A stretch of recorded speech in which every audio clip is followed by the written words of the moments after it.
Kau sapi sali je lah. Kau main bola je pun. Main bola pun setakat Malaysia je. Bukan main World Cup pun. Kau dah tak handsome.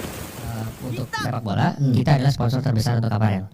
Wow. Jadi 5 klub di Liga 1 Ya, memakai baju DRX. Kalau boleh saya namakan, Satria Dewa United, Persik Kediri, PSIS Semarang.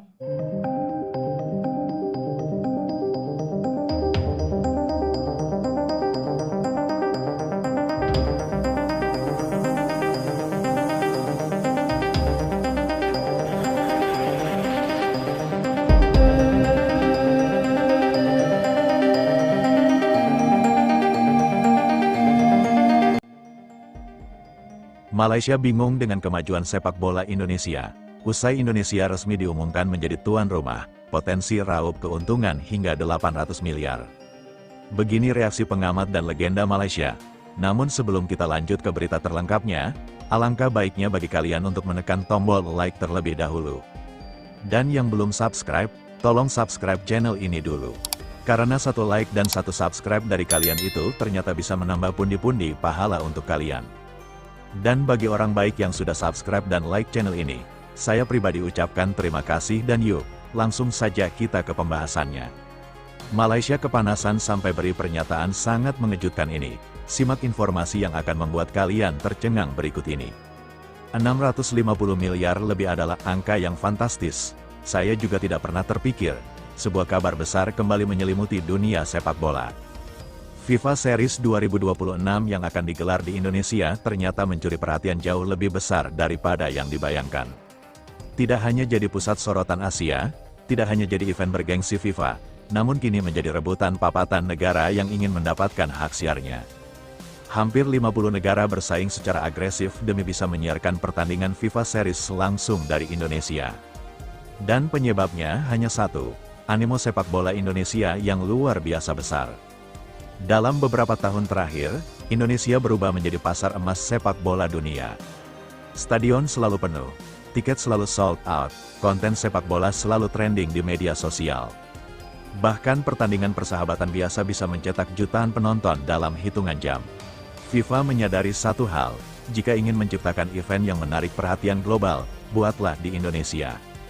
Dan benar saja, setelah pengumuman Indonesia jadi tuan rumah FIFA Series 2026, dunia langsung bergolak. Negara-negara Eropa Timur, Timur Tengah, Amerika Latin, Jepang, Korea, bahkan Kanada semuanya ingin mendapatkan slot penyiaran. Tidak berhenti sampai hak siar, gelombang sponsor besar juga mulai berdatangan. Di antara nama yang paling mengejutkan, Aramco dan Qatar Airways. Keduanya disebut telah mengirim tim negosiasi dan mencoba melobi agar bisa masuk sebagai sponsor utama. Banyak analis menilai ini sebagai perebutan pangsa pasar Asia Tenggara. Indonesia dianggap sebagai kunci dominasi industri olahraga di kawasan ini. Lebih gila lagi, total keuntungan Indonesia dari kerjasama hak siar, sponsor, iklan, dan penjualan saluran diperkirakan 800 miliar rupiah. Jumlah yang sangat besar untuk event yang bahkan belum dimulai, jika semua tawaran disetujui. Indonesia akan mencatat sejarah sebagai negara Asia Tenggara pertama yang mendapat keuntungan hampir 1 triliun rupiah dari event FIFA. Namun suasana berbeda justru terjadi di Malaysia, setelah tidak terdaftar sebagai peserta FIFA Series 2026 dan setelah gagal menjadi tuan rumah, Malaysia membuat turnamen tandingan sendiri.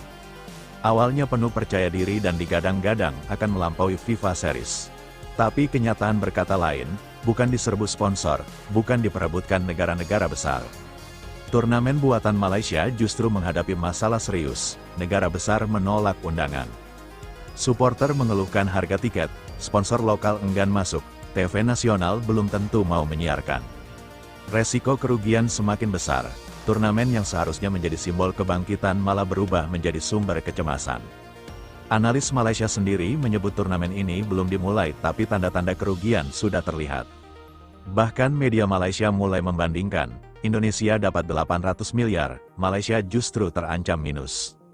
Di saat Indonesia menyiapkan stadion penuh sorotan internasional, di saat Indonesia diserbu sponsor global, di saat Haksar diperebutkan oleh mapet 8 negara.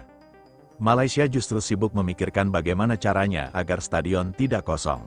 Namun yang paling menarik adalah bagaimana kondisi internal Malaysia makin memperburuk situasi turnamen tandingan yang mereka buat.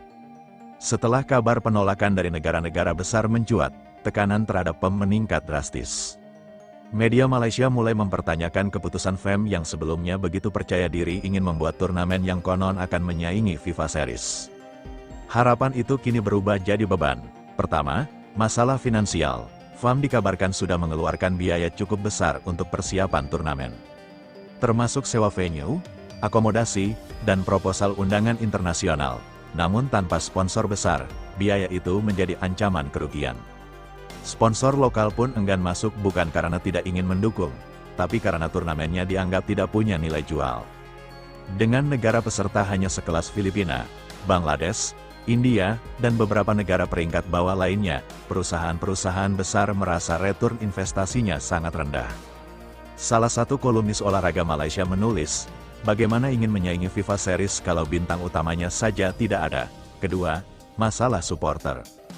Harga tiket mulai dari Rp500.000 hingga Rp2 juta untuk pertandingan melawan tim yang tidak berperingkat tinggi membuat publik Malaysia marah besar. Di media sosial banyak yang menyindir, ini turnamen apa konser Coldplay? Tagar seperti turunkan harga tiket dan FEM tak masuk akal bahkan sempat trending di Malaysia. Ironinya FAM mencoba membela diri dengan mengatakan bahwa harga tersebut sudah disesuaikan dengan standar turnamen internasional. Namun pernyataan itu justru makin memicu ledakan kritik. Supporter berbondong-bondong memposting perbandingan dengan Indonesia di mana tiket tetap habis terjual meski lawan yang datang bukan negara besar sekalipun. Banyak yang berkata Indonesia tak perlukan tim besar untuk sold out. Malaysia bagi harga tinggi pun belum tentu ada yang datang. Ketiga, masalah kepercayaan publik. Turnamen ini yang awalnya disebut sebagai bukti Malaysia ingin bangkit dari keterpurukan, kini justru dianggap sebagai simbol kegagalan manajemen sepak bola mereka. Beberapa analis Malaysia menilai bahwa terlalu cepat menyusun turnamen tanpa memikirkan realita. Reputasi timnas sedang turun. Hasil pertandingan mengecewakan dan konflik internal masih terjadi di federasi. Dengan kondisi seperti ini, undangan untuk negara besar sudah pasti tidak efektif. Salah satu pengamat bahkan menulis, bagaimana negara besar mahu datang kalau Malaysia sendiri sedang bergelut dengan masalah dalaman. Ini seperti meminta tetamu VIP datang ke rumah yang sedang bocor. Keempat, isu tuduhan FAM. Yang lebih memanaskan suasana adalah ketika FAM membuat pernyataan bahwa ada pihak tertentu yang mempengaruhi negara-negara besar agar menolak undangan Malaysia. Tanpa menyebut pihak mana, FAM menyiratkan bahwa Malaysia sedang diganggu oleh kekuatan luar. Pernyataan ini langsung menuai kritik luas dari warganya sendiri. Beberapa menyebut pernyataan itu sebagai alasan tidak masuk akal. Yang lain menilai FAM berusaha lari dari tanggung jawab. Komentar netizen Malaysia membanjiri sosmed, tidak ada yang mempengaruhi. Yang mempengaruhi adalah prestasi kita sendiri. Usah salahkan negara lain, lihat dulu apa yang kita boleh tawarkan. Kalau asyik salahkan orang lain sampai bila bola kita mau maju. Kelima, perbandingan menyakitkan dengan Indonesia. Setiap berita mengenai persiapan FIFA Series 2026 di Indonesia semakin menambah tekanan terhadap Malaysia. Ketika Indonesia menghasilkan sponsor setiap minggu, Malaysia berjuang mencari satu saja. Ketika Indonesia diperebutkan 48 negara, Malaysia masih menunggu apakah ada stasiun TV lokal yang ingin menyiarkan turnamen. Ketika Indonesia mempersiapkan atmosfer stadion yang pasti meriah, Malaysia sibuk memastikan agar kursi tidak kosong di hari pembukaan.